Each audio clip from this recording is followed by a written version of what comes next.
Esse viado aqui não pagou a passagem. Fez a maior bagunça de luz. Por isso eu quero ir pra delegacia. Aí, é o quê? O policial, vamos pra delegacia agora. Aí foi. Eu vou pra delegacia.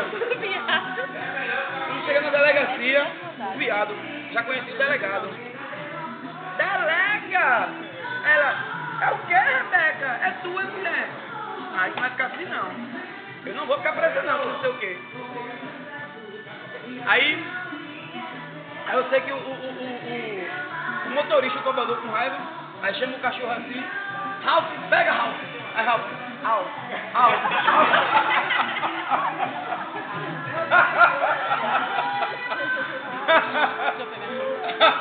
Não, quer não. Porra, bicho, tá filmando minhas piadas. É o quê?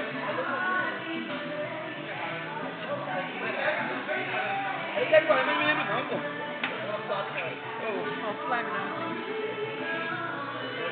Quer ver isso, ela não. Aquela que deu pra Ah! Aí o cara bebe no ônibus, né? O cara bebe no ônibus. Aí sentou perto de uma mulher, sentou perto dela assim, bateu nela assim, o cara bebe, o ônibus balançando e bateu na mulher. Aí a mulher fez, que bêbado, fedorento. A bêbada olhou assim pra ela e ele, é melhor ser feio do que... É melhor ser bêbado do que feio. Porque amanhã eu tô bom. Só isso.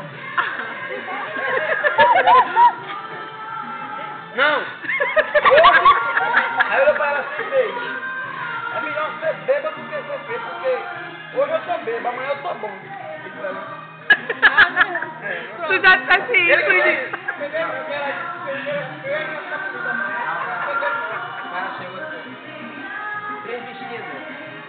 Uma começou com a outra, não vai que a vestida. Aí um ficou com a outra vestida, uma babata dele. Aí eles bateram tudo uma lâmpada. Ai, que é isso? Aí, uma lâmpada aqui, essa aqui.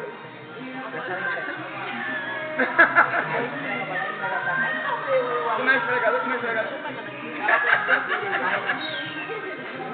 Ela tá ficando dura, olha. Não, o gênio quando surgiu assim, ó. Uma vez. Cada um, você tem 3 pedidos. Legal? Como ter 3, um pedido para cada um. Só pode ter 3 pedidos. Aí a mulher diz, eu vou pedir outro pedido. Eu quero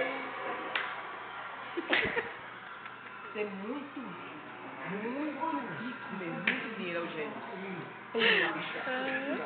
Tá bom. Tá bom, confirmar pra um pouco, feio. Eita, que é tudo.